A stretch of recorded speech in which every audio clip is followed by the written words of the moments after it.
Alright, this is a 2009 Toyota Corolla 1.8 automatic, and we're gonna be changing the brake pads on the front. These models have disc brakes on the front and drum brakes at the back. So I did actually do some service on the drum brakes, but now I'm gonna replace the pads on the front disc brakes. The pads are now about 6 millimeters in thickness, and that's when you want to change them or start thinking about changing them. Bare minimum is 3 millimeters, I believe, and originally they come with 15 millimeters or 12 millimeters. I put the whole front of the vehicle on jack stands. You can see two jack stands. One here, right here where this bolt is, and the other one exactly at the same place on the other side, and the jack for a bit more security. It's just easier like that. So to get access to this caliper, I would turn right here, so you'll have a bit better access to the screws there, to the bolts there on the back.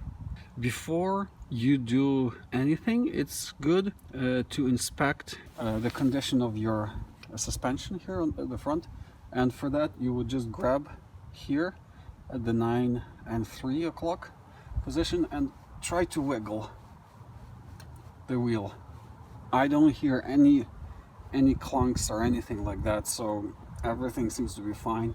I'm just able to turn it slightly because it's kind of lifted off the ground, and then grab the 12 and 6 o'clock and try to wiggle it like this, and there are no clanks or anything, so everything's fine with the suspension. So I'm going to change actually just the brake pads, and these are the winter tires, actually studded winter tires.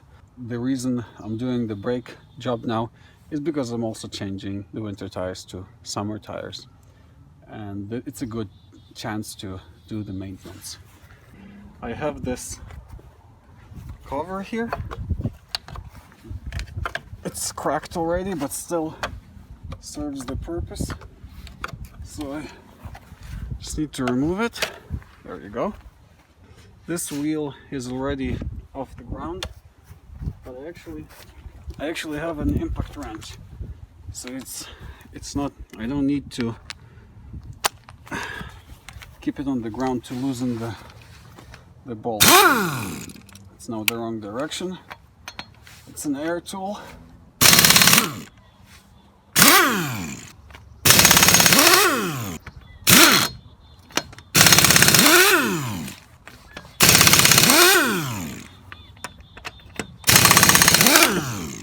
The wheel is off.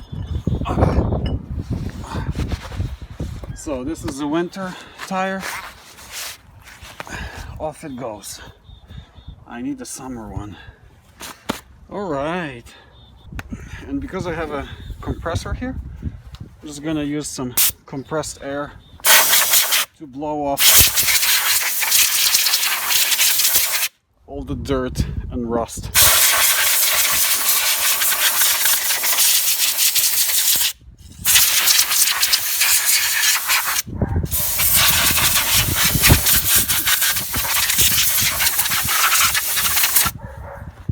There you go.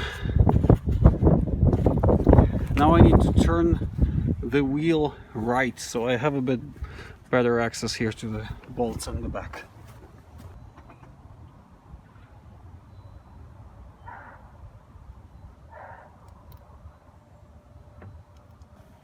These are 14 millimeters. So while I have this open, it's good to inspect the plastic. If you have all the fasteners there, you see here, there's no fastener. I bought this little box on Amazon for Toyota, so I'm just gonna grab a fastener and put it in there.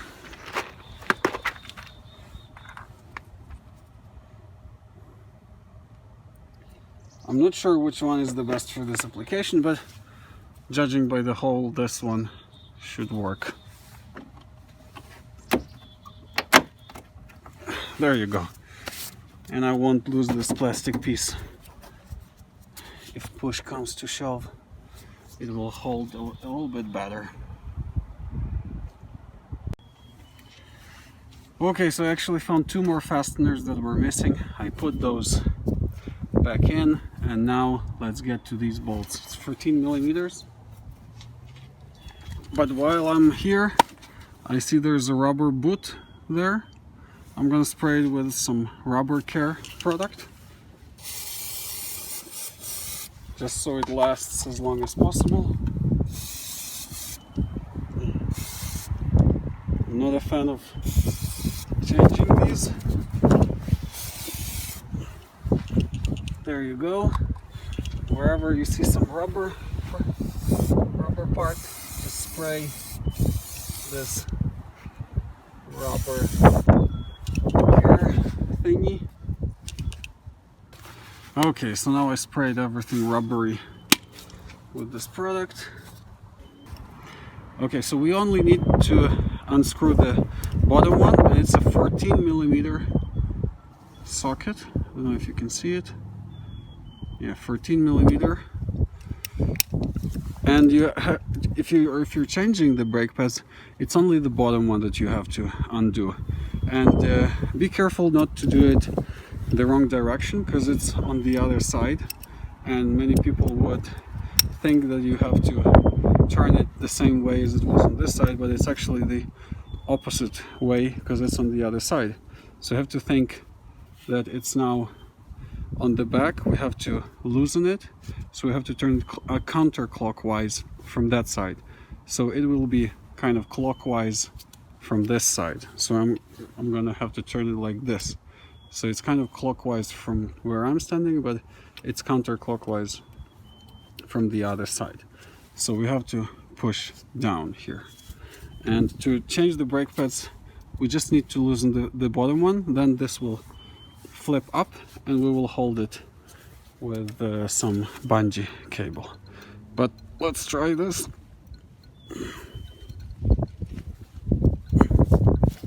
Yep, there you go. I was able to undo it, and the thread is pretty good.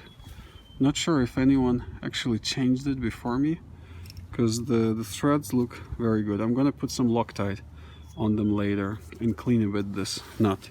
But that's pretty much it. We've undone it, and now we will be able to just lift this up. So it's just this part that's going to be lifted up. And yeah, this rubber boot doesn't look very good actually. It's not holding there very good, so but I don't have the replacement for it, so it will have to wait. The bottom boot, oh, the same. Oh, it's even worse.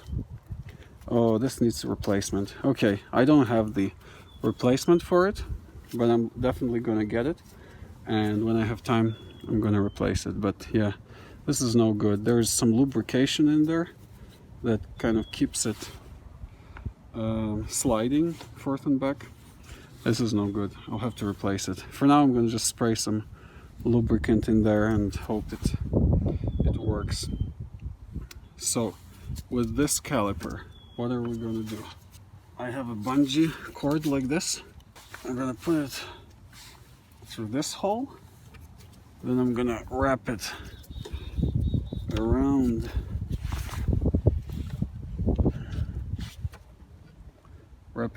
the strut here, the spring here. I found with this length it's just 2 times, and that's enough. And put it back here, so it's just holding kind of like this, and that should be fine for me to replace the pads.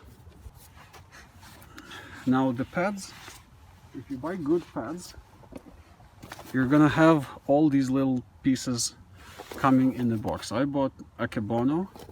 These are very good pads, and I hope they're original. I bought them from a parts store, online parts store. But as you can see, it has all these metal parts, and it has the pads themselves. So these are about, I believe, 12-15 millimeters thick, and these, when I measured them, were 5-6 millimeters. So they need to be replaced, and this should slide right out. Generally, if it doesn't, it means that it's just a bit corroded, and it needs some push. Yeah, there you go. I was able to do it by hand, with my hands, but sometimes you need to pry it out. And the changing the pads is actually very, very easy, because you have to basically just look at the pad you took, take the same pad. So this is obviously not the same pad, but you can always turn it upside down. They're symmetrical. They're absolutely symmetrical. But if they're not for your vehicle, check if they're oriented in the same way. So I'm just going to take it like this, orient like this, and here you go. They are identical and they're symmetrical. So there's no wrong way here, but just make sure that you attach all these little metal pieces in the same way as on your old ones. So there you go. On the top I have this pin, this metal springy thing. On my kit it's a bit smaller, but it basically has to bend like this. So I'm just gonna put it exactly like I see it on the old one. Yeah, here you go, and it will slide in there. So the brake pad is actually, we're done. The brake pad doesn't have anything else. Put it aside, and now we need to find the same spring as here, because they do come in different flavors. So you see, these are mirrored, and this one wouldn't fit in here, but this one would fit and would be the appropriate one. So I'm just taking this one, and it will go in the bottom here. To take them out, I used some kind of pliers, whatever you have. Just take them. We're not going to reuse them, so you can bend them, do whatever you want with them. There you go. It came out. If you make a little scratch on the rollers, don't worry, it's okay. But if you really gouge them, maybe it's a good idea to change them. But they are expensive, so be careful. And also check if they're not warped or anything.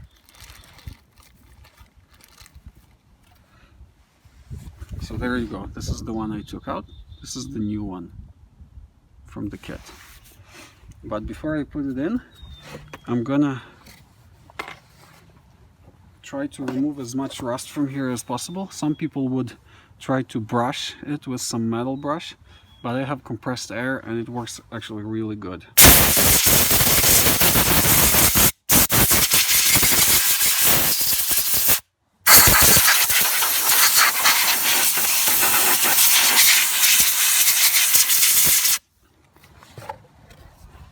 There you go.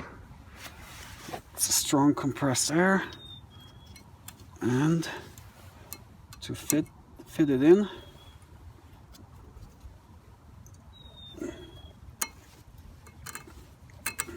try to do it by hand, but usually they won't really go by hand, so I take a screwdriver and just tap it with a screwdriver.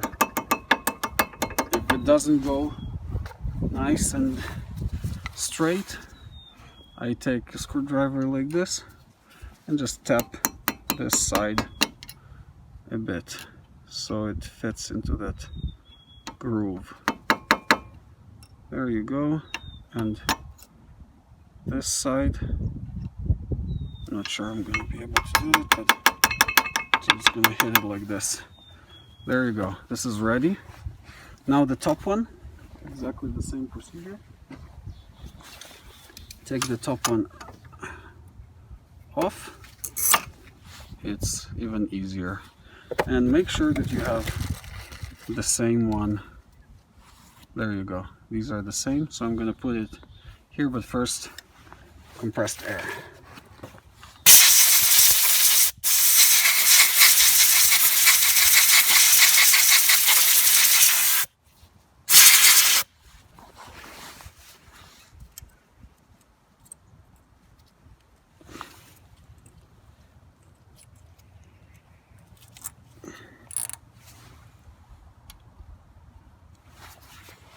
There you go. Screwdriver.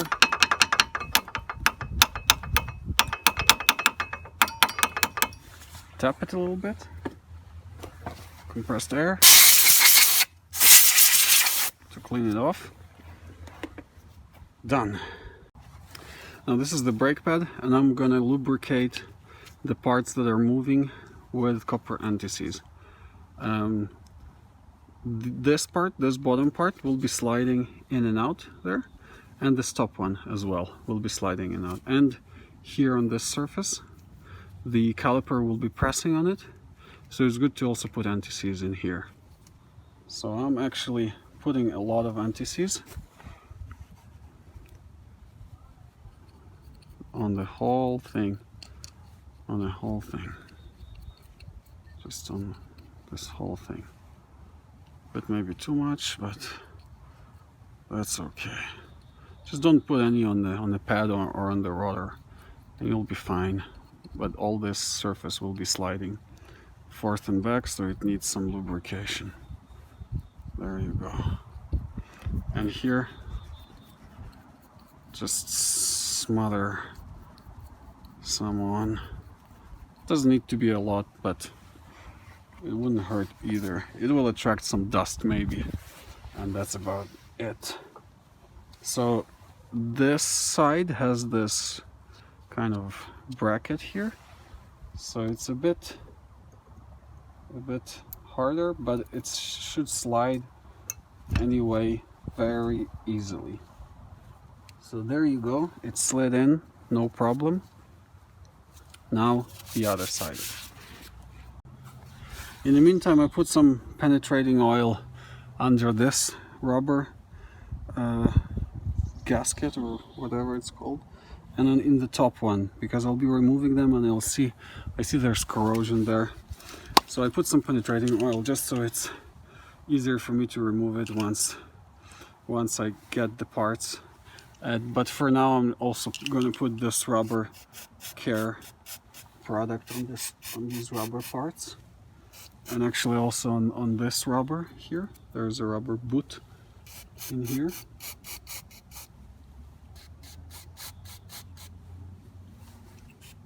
Now, so the other side is the same. I have to remove the pad. This side should slide a bit easier out. There you go. And it's the same philosophy as on the other side. Take the new pad. Take the new pad. In this case, they're exactly the same, so they're symmetrical. So you take this pad, and again, you put a little metal piece on top here. I'm gonna put it like this. There you go. It just clips on there, and it will go to the roller like that. So this we're done with. Now the bottom bracket, oh, definitely much more rusty than the other side, and I'm not going to reuse them, so I don't care if I bend them. And there you go, I found the piece that fits in the bottom there. Again, compressed air.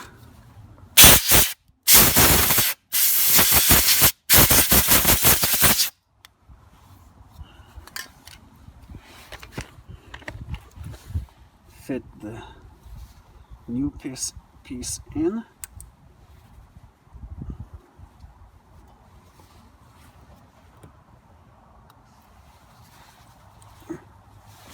If it doesn't want to go, tap it with the screwdriver.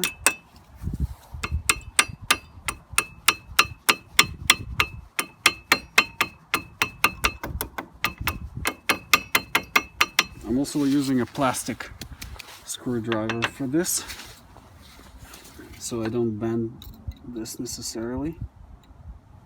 This piece, so it didn't go all the way yet.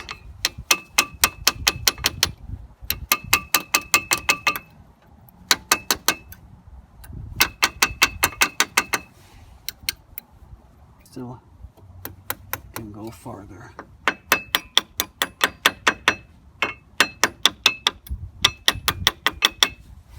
There you go. Now it's, I think, now it's better.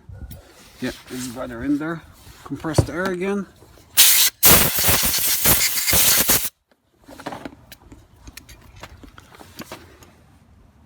The top one.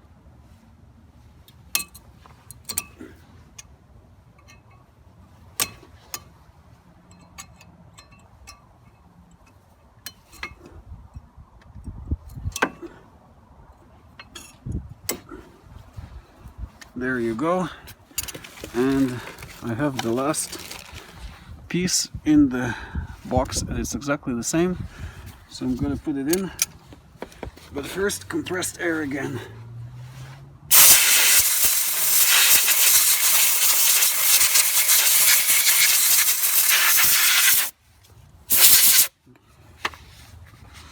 Whoa, be careful with your eyes. Needless to say.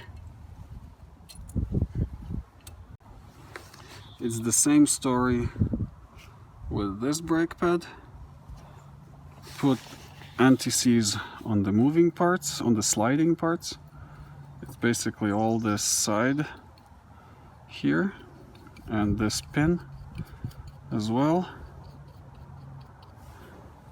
And on at the bottom here, this will be moving as well, sliding.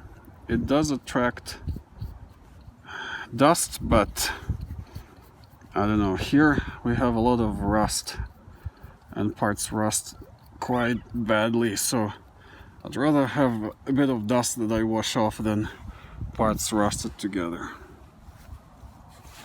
And here it's even easier. You just kind of slide it in. You can try turning a little bit.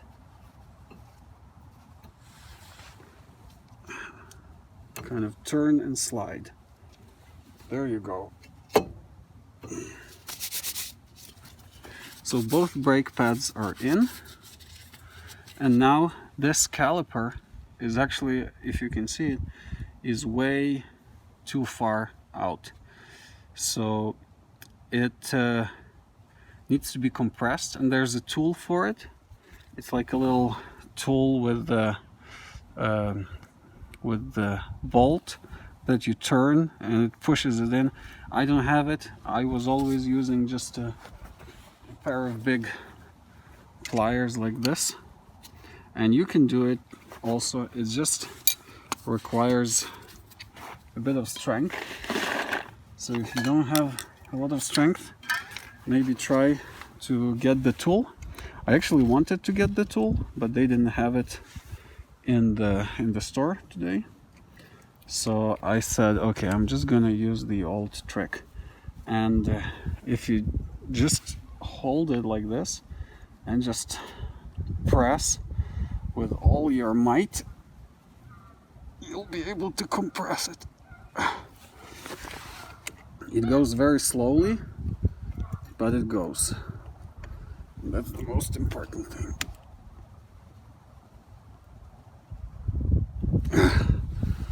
Yeah, you just need a lot of force on this one. And these kind of curved pliers work really well. Let me just put the camera to this side because I need to step in there and do a lot of pushing.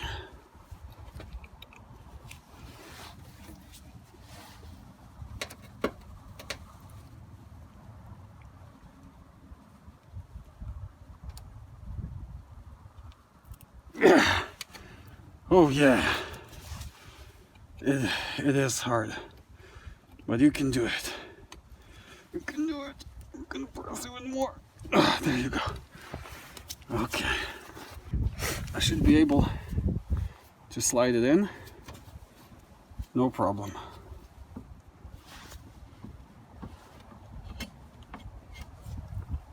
There you go. So now you'll notice, I'm going to show you the bottom one. The bottom one doesn't let you go close the caliper, and that's normal because it slides. This whole caliper slides back and forth here on these pins, and this one's rusted. I hope I can still move it. So what I'm gonna do is actually take pliers and try to move it, press it. So there you go. And again, these are very handy. These curved ones are handy. Just try to compress this bolt like that. Maybe do a bit better job than I did. Oh, there you go. And this rubber actually popped in there. Now everything should slide in place. No problem. No problem whatsoever. There you go.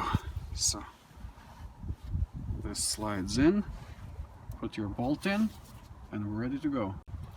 Before I close this, actually I'm gonna spray some corrosion inhibitor. Basically everywhere, almost everywhere, you can say, even here inside.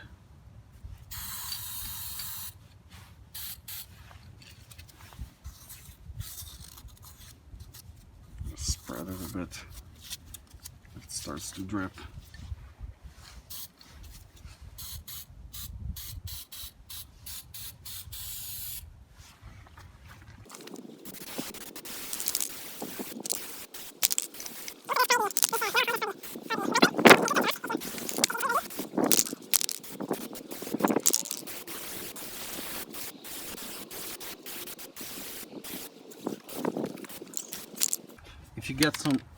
If you get some on the rotor, it's okay. Just wipe it off before it dries, and you should be fine.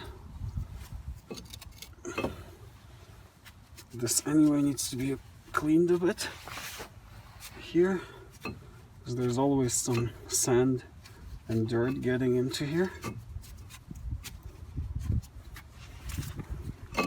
There you go. I won't clean it anymore. I'm now ready to slide this in, and now nothing prevents me from sliding it in. One more spray on this side of this corrosion inhibitor.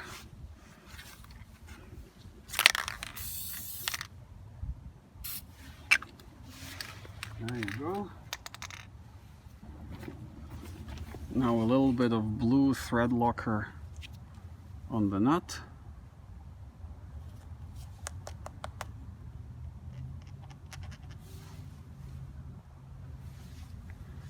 Bit of blue thread locker on the nut.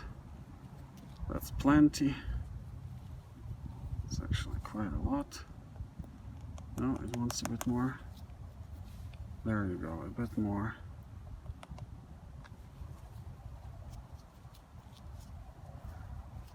Now it's plenty.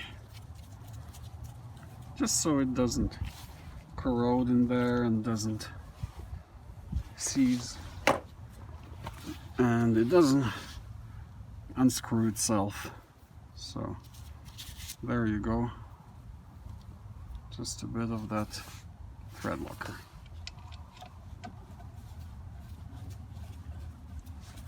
Now all you have to do is tighten this bolt. So this bolt requires about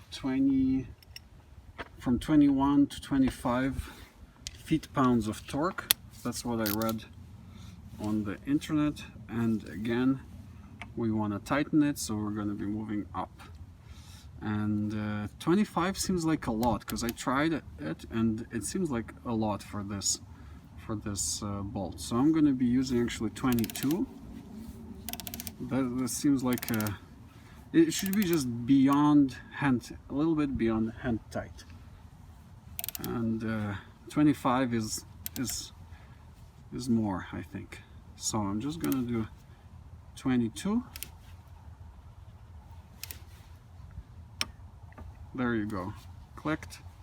You don't need to over tighten it. Actually, you can snap it really easy. And just gonna check if this one's tight. It's tight.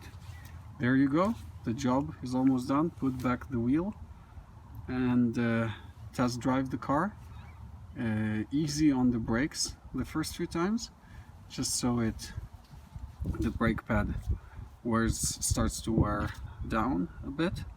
But after a few times you brake, it should be as usual, and the brake pedal should actually be a bit harder, and the brakes would catch a bit earlier, because now you have all the thickness of the new brake pads additional. I put it down from the jack stands, put all the caps, wheel caps, check the pressure in the wheels.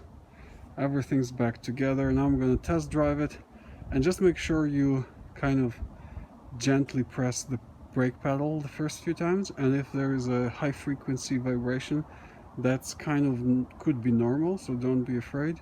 Just drive it normally, 5 minutes, easy on the brakes, check if everything works. If after 5 minutes it's okay, you've done a good job. Thank you very much for watching it. If it helped you, please like and subscribe, and see you in the next one.